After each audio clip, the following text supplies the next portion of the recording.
Hello, folks. Welcome to Kudlow. I'm Larry Kudlow. So the BLS is broken. We're nearly 1 million jobs short, as it turns out. The Federal Reserve is always too late. Treasury Secretary Scott Bessent will be here to tell us if he can fix it. All right, where'd those jobs go? Guess big government socialism didn't work so well, did it? That's the subject of the riff. Looks like President Trump and E.J. Antoni have been right all along. The BLS, Bureau of Labor Statistics, is broken.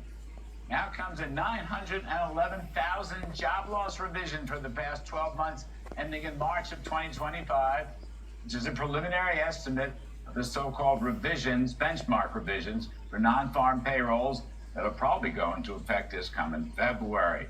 We thought jobs were rising at 146,000 per month. Turns out they were coming in only 71,000 per month.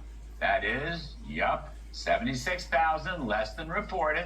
This is March 24 to March 25, basically all under Joe Biden's watch. Actually, it's worse because the last two major benchmark revisions showed a 1.5 million job loss during those Biden years.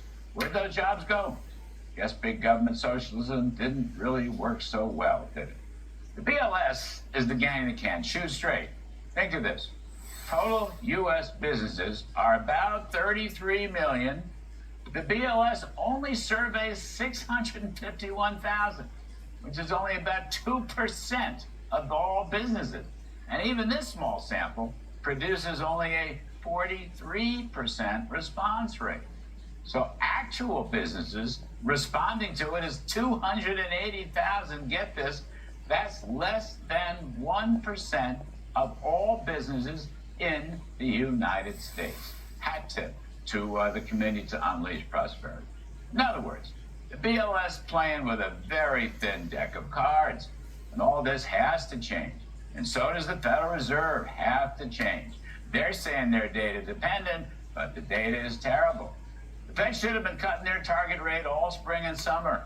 Instead of 4.5%, they ought to be at 3% right now. Here's another point. Even the broken BLS numbers are showing that private payrolls have been flat for the past 3 months. Another reason the Fed should have been cutting rates. And one more. The Treasury yield curve has been upside down, with 3-month rates generally above 10-year rates. That's another sign of overly tight money. There's more. Lumber prices, they've been crashing. The signal, the housing recession, may be deepening. Another sign, Dr. Copper has been flat all year. Fed should be looking at that too. You know, markets are smarter than the BLS. Now, this isn't a recession story. I mean, Q2 was up 3.3% annually. And the Atlanta Fed GDP tracker is showing 3% right now for Q3. Saving the economy is a boom in factory orders and business equipment, all responding to the Trump tax cuts. But the faster the IRS can get those tax-free tips and overtime in place, the better off the economy is going to be.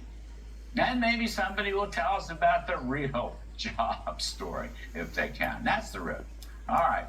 With great pleasure joining us as U.S. Treasury Secretary, Mr. Scott Bessent, Treasury Secretary. Thank you very much. Can you fix this? Can you and E.J. Antoni, can you get E.J. in there to fix the Bureau of Labor Statistics before any more damage is done?